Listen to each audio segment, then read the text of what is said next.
it's Nicholas with the Backyard TARDIS here with another top 10. Haven't done one of these in a while, and specifically Stargate Season 4 Top 10. And I'm going to start off by just saying there's not really a bad episode in this season. In fact, my number 11 is an episode that I have mixed feelings about that's the closest to a bad episode. So it kind of made it hard, and it's kind of, this is the era of Stargate where there's less super standout episodes, but there's not really bad episodes. So, but there is definitely one very much standout episode in this season. But with that saying, of course, there's going to be spoilers, so you've been warned. Spoilers. With that, let's get right into it. Okay, my number 10 on this list is going to be The Curse, which was episode 13. And here we see Daniel Jackson, his teacher, his mentor has died, and he goes to the funeral, back to his kind of college stomping grounds, and he sees kind of the student that was his rival, and his ex-love interest are there, and there's kind of some tension, different things, but he soon finds that maybe the professor's death wasn't on the up and up, and it might have to do with something that ties back to the Goa'uld. And we'll find out. This is how we get Osiris finally in here. And when you think about all the pantheon of Egyptian gods and stuff that we see, Ra, Anubis, these different ones, we really kind of started straying into some abstract ones and going to different places. So the fact that Osiris hadn't shown up till season 4 is kind of like a big shocker. But I really like how they did this, and just the fake out of he thinks it's his rival because that's the guy that's the jerk to him. He's he's like like a Pokemon rival. He just constantly is got the smell you later type attitude to him. Always his nose up and that's what you do. So of course he's a Goa'uld, not the loving, sweet past love interest. And so once again, Daniel now has to fight the Goa'uld who have taken over a woman he loves. This is like a broken record for him, but I love the Osiris character, so I really like this, and I always like when they go back and give Daniel some more backstory. He's such a rich character, so seeing the things that make Daniel type episodes are some that I always enjoy. Number 9 would be Chain Reaction, which is episode 15. Here we see Hammond suddenly announce that he's stepping down, he's retiring. Come to find out, the shady NID members came, picked up his grandkids, sent him pictures, said, that. So Jack has to make a deal with the devil, springs Mayborn out of prison, goes on him, and the Starsky and Hutch level of comedy that goes between them. Mayborn's like, I'm doing this mostly because I just want to see how dirty you're willing to get, Jack. Before he was kind of high mighty, I'm doing this because this is what needs it. But now he's kind of like, no, you're right. This is a sleazy organization I was working for, so I don't mind throwing them under the bus. And it's just, but their relationship from this episode onward is just so good. So this is a great way to showing it. But then they also bring in Mackenzie.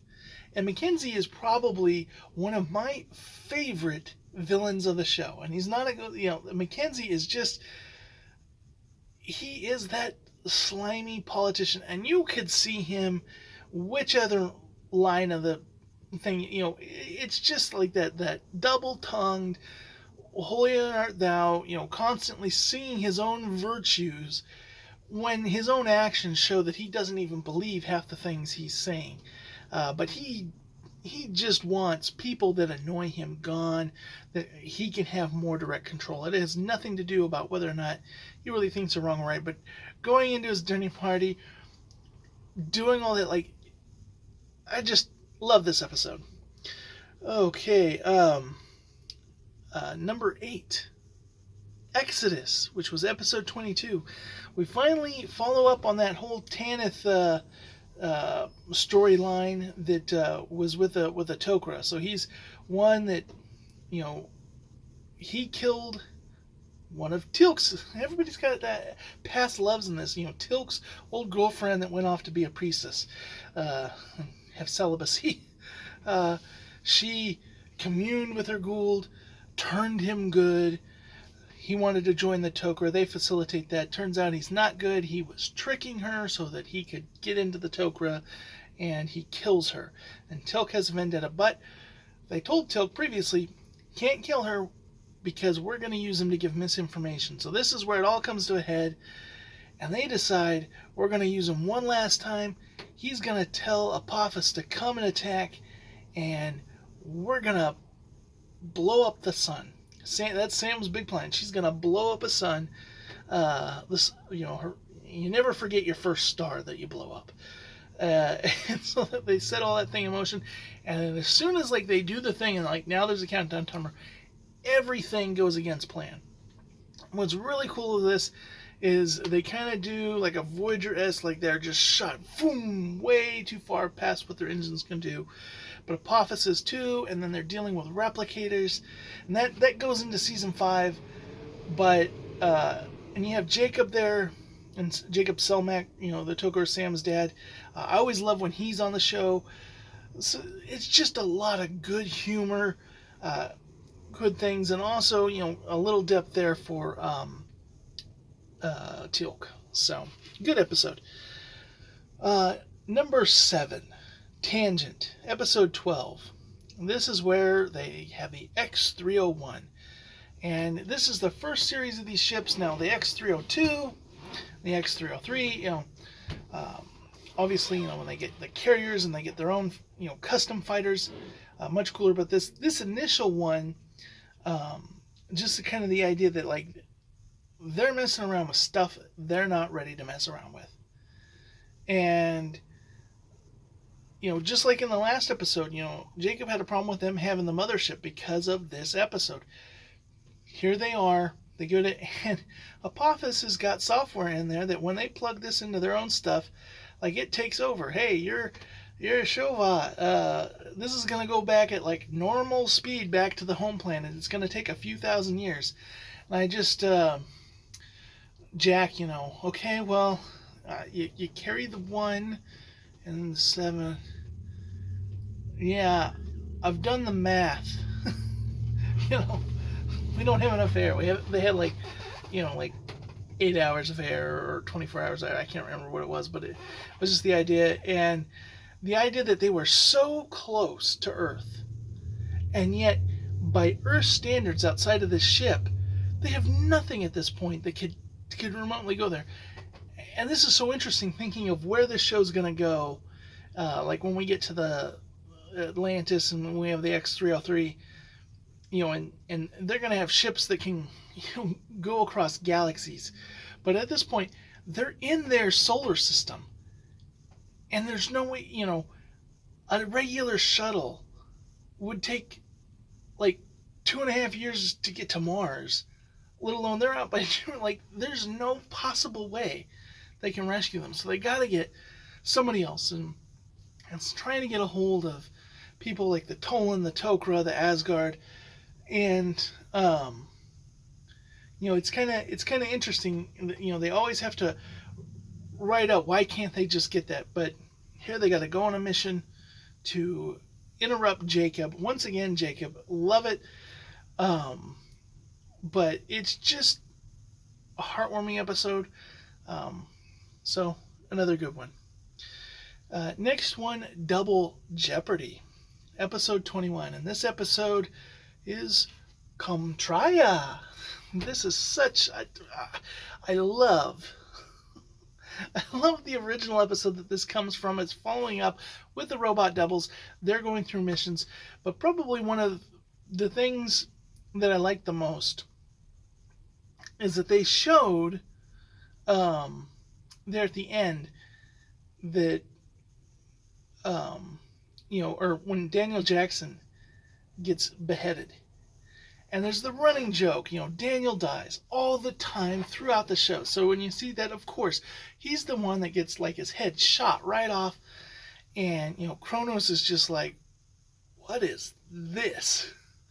And so it's funny, the satisfaction of the two Teal'cs when they kill Kronos together. Like, both of them had the intention of doing it themselves to avenge their father. One of them synthetic. I'm sure regular Teal'c probably would have been upset if he had stolen his thunder in that, but then they did it together, and there's just like this nodding look of approval.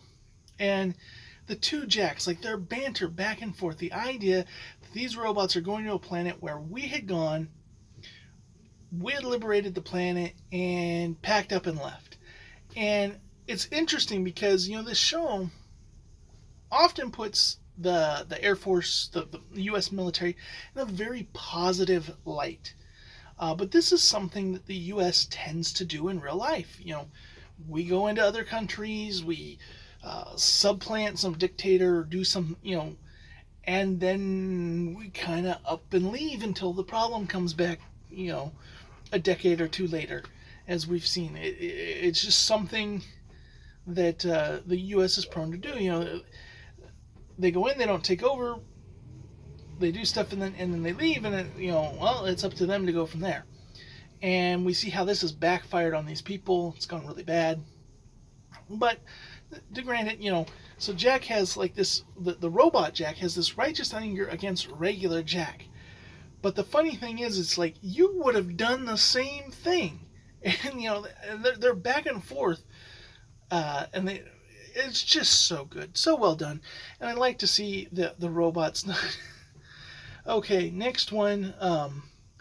Number 5. Point of No Return. This was episode 11, and this is where we're introduced to Marty. And I really like this idea. Like, this is, as someone who has a job where I have to deal on a daily basis with people with, like, paranoia, schizophrenia, that kind of thing. Like, here we have a character who is just spouting things, but because he seems to know a lot of details about Stargate, they're taking him seriously to an extent, but it's like, well, no, he's babbling like a ton of just conspiracy crazy stuff. But where does he, like, they're thinking he must have, maybe he has somewhere he's reading from somebody else that's got this comment. Like, where are we finding this? Where's this guy getting this? So they're investigating it. It turns out, yes, he is an alien. He's somewhat opposed to what the others are doing. And so they're drugging him to keep him confused, to keep him dazed, to make him look like a nut job. And it's just kind of funny how they're not taking him seriously. And Teal'c goes by the name of Murray. He's like, Murray, can I come out of the bathroom? And like, Teal'c was supposed to watch him, locks him in the bathroom because he's so annoying. I love this, and of course, it'll be in a future season, but I love when he comes back because it's one of my favorite things in Stargate, one of the funniest moments. Okay, number 4. The first one's episode 8. We get the Unis home planet, and Daniel Jackson go through. He gets attacked and taken by Chaka. And it's, Chaka's very much like what we'd imagine human cavemen to be like, or whatever, he's that like stereotype. And he's taken Daniel, and this is the planet where the Goa'uld come from. There's Goa'ulds in the ocean. There's like some bonding moments. Daniel's going to get a drink out of the water, and Chaka's like freaking out. You got Goa'uld out there. They're swimming and coming up. And we get to see that they've taken over some of the men of Stargate. Just the whole building up of the Unas, seeing how they interact, their culture. Stargate is an interesting one because it doesn't do the Star Trek thing. It doesn't have like, here's the ear and head ridges of the week. Here's your nose piece to make you look different. But at the same time, Stargate is, doesn't have a whole lot of full prosthetic aliens. You got the Asgard. Every now and then you got a CG alien.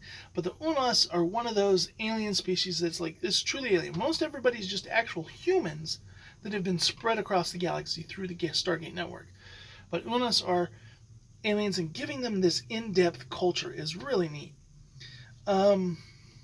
Number 3, 2010, episode 16. This is where we meet the Ashen, and they take the slowest takeover of humanity. These are technologically advanced people who want to share everything with humans, and they give them all the weapons to defeat the Goa'uld, who would have been a bad guy for them. But essentially, they get everything from Earth, in a way, because they get all our knowledge of the Gateway Network, of all these future worlds they can conquer, and they conquer without doing a fight. See, they give something that allows you to double the lifespan and cure a bunch of diseases, but in turn, it sterilizes you. I know a lot of people are worried about the conspiracy that the government does that kind of stuff, but this is interesting, like how they're taking over and stuff. That they're not like truly evil, but by the time you notice what they're doing, it's too late. You're already powerless. You've let them in the door. You've let them establish the foothold, and you no longer have the manpower to do anything. The damage is done. They could pack up, leave if they wanted to, and in a couple generations you'd have nobody left. So it's really interesting just how all of this works out. And of course, this is a time travel. They send it back. We'll see this later followed up in season 5. But the Ashen are just kind of an interesting race because they are super advanced. We don't see a lot of that. And they're not evil in the way you normally see evil. It's the most peaceful way of conquering people. But nonetheless, it was interesting to see Walter get his name in this, and to see him, in the museum running a Stargate museum. Really good there. Okay. Number 2, Small Victories, episode 1. This is where, after we had the introduction at the end of the last season about the replicators and just really what all they're about, we have that crash ship, and a Russian sub went to go out and find it, and some of the replicators survived. So they've got to go into this sub, and it's kind of a little horror-like, a little eerie. They're going in the sub, it's tight, it's dark, and they have to do some things pretty risky, but they're like, we don't want to blow up the sub. We blow up the sub, that's going to get the Russians upset. They don't know what's going on. We could start a nuclear war here on Earth because we're trying to stop the replicators, which are a much bigger threat than the Russians, but the Russians are still a threat. And at the same time, the Asgard need help. They're losing to the replicators. However, they need our help. The all-powerful Asgard, who are just light years beyond us, need our help. Why? Because the Asgard would have never thought of putting an explosive device to shoot lead. Basically, they need somebody dumber than them. All their solutions to the replicators are technology. The replicators, kind of like the Borg, they assimilate technology. Any electrical thing, like sometimes, but they adapt and they then consume it, and then they become more powerful. So the more the Asgard have fight, like the replicators might not have been, like, they might have had limits set on them before. But the more they fight the Asgard, the more advanced and bigger of a threat they become. But humans, because we're doing such a low-grade thing, actually stand a chance against them. So, there's the big joke, Sam's going to go with them, and, Jack's like, are you sure you're dumb enough? And she's like, I think I'll manage. And she comes up with a solution, and Thor's like, no way we're going to do that. We can't. This is like our everything. And it's like, look, this is why you brought me here, to give you dumb ideas. And this is the dumb idea. This is what the replicators want. They're going to expect you to do an Asgard thing. This is something they won't expect. So it's going to work, because they're not going to outthink us here. And sadly, tragically, the most advanced ship, the O'Neill, gets destroyed. And I love when Sam gets to tell O'Neill about it. at the end. Oh yeah, we named a ship after you. Had to blow it up though. So, really good. All right, the number one Stargate episode 4 episode is Window of Opportunity, episode 6. This is giving us the Groundhog Day paradox. They go to this planet. On the planet, there's this contraption. There's a guy. He's lost his family. He's trying to bring her back. Now, this machine can only loop time. It cannot do that. And so he's trying to get it to go far back enough. And in the crux of the end, Jack's trying to reach out. He had his son shoot himself with his gun. He's like, I could never go back and relive that, the pain. So what are you going to do? You're going to go through, back, be with your wife, have her get old, die, do that, go over and over and over again. No, you don't want to do that. You want to do it right. Put an end to it. But the funny thing is it's only Jack and Teal'c that got hit by the machine. So they're the only ones going through the loop. But they're the two that can't solve the problem. You need Daniel Jackson to understand the writings. You need Carter to figure the science of it out. And so they're basically having to go to school. And especially Jack, like, this is hard. Like, you're trying to teach Jack, like, Latin and all this kind of stuff. And he's just having the hardest time memorizing it. And they are just bored out of their mind. And there is a moment. And this is one of the things... they do this in Groundhog Day. But when in sci-fi, whenever they do the Groundhog Day type paradox, they always take it seriously. But there's a moment when Daniel's like, don't you ever just want to take a loop off? And they're like, what do you mean? Says, well, anything you do, if you don't fix the problem, you're going to loop again. And, all the consequences. And him and Teal'c just immediately get up and they just go ham. They're riding bikes in the base. They're the famous scene of him shooting a golf ball through the Stargate. And he's like, how far is that? And he's like, such, billion light years, whatever. And he's like, that's gotta be a record. He for all the shippers out there, Jack hands in his resignation. Why would you do that? So I could do this. And he grabs Amanda Tapping, grabs Carter, gives her a big old kiss, and and then it flashes and goes back. And Teal'c, every morning, he's getting hit in the face by this guy opening a door into his face. And so he just takes the door and boom, knocks the guy down the stairs, getting that frustration out. It's just so much fun, yet the story is serious. It's got the seriousness there. It isn't all just a joke. Because that's how this paradox is easily done, as like some super serious, like, my life is horrific, it's ending, I just got to go over and over until I perfect it and I can solve the problem. Or it's done as like complete comedy, and this is in between. You have the seriousness, but there is a point where the characters have fun with it. I mean, just Jack, once again, hitting a golf ball through the Stargate, and, Hammond comes over, what are you doing? And he's like, in the middle of my backswing. This to me is like peak Stargate. Probably we'll see when I do my number one of all the seasons, but this is probably going to be number one, if not number two, because this represents both the action, the humor, the drama. It's all packed into this one episode. Such enjoyable. I can watch this any day of the week. Great episode. My number 11. My secret number 11. Well, as I said, there are no bad episodes in this, and I really like this episode, but there's a reason why I felt I couldn't put it on the list. That's Divide and Conquer, episode 5, where they're searching for the Zetar. Here, we've got this idea that there is a Zetar, something where people can be programmed by this Goa'uld that can suddenly then be brainwashed into doing something, and after they complete their task, they self-destruct, or if they're prevented from doing whatever their assignment is, they self-destruct too.